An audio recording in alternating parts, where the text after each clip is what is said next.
Bonjour à toutes, bonjour à tous et bienvenue dans votre magazine des nouvelles technologies Newstech Hebdo, comme tous les week-ends, en direct depuis le Nasdaq à New York. Alors au sommaire de ce nouveau numéro, une arrivée en France, un départ chez Microsoft, mais aussi une montre de plusieurs millions d'euros.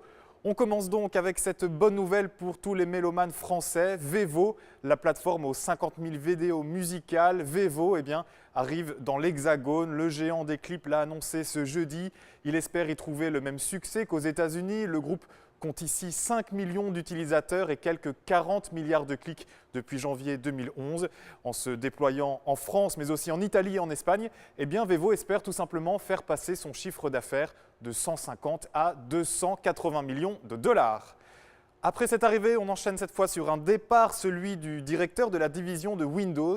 Depuis lundi, Steven Sinofsky n'appartient plus au groupe Microsoft. Il y supervisait les systèmes pour PC, les tablettes, les smartphones, mais aussi les services Windows Live Messenger.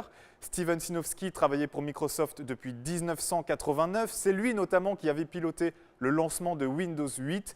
Mais voilà, son attitude aurait posé des problèmes au sein du groupe, une attitude autoritaire, une attitude fermée qui empêchait tout échange entre Windows et les autres composantes de Microsoft.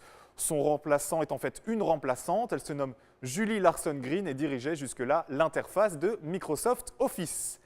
En bref, maintenant, quelques heures après son lancement, le nouveau smartphone de Google, le Nexus 4, était déclaré en rupture de stock dans plusieurs pays. Même constat pour les tablettes du fameux moteur de recherche. La raison, les prix de ces produits quasiment 2 fois moins chers que ceux d'Apple.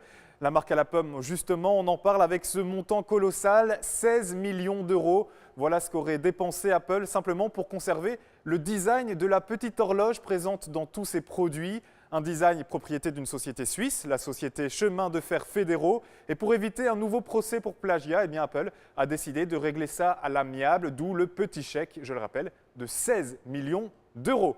Voilà, c'est sur cette histoire que Newstech Hebdo se termine. J'espère vous retrouver la semaine prochaine, toujours ici, au cœur du Times Square à New York, pour un nouveau numéro de votre magazine avec New York Financial Press.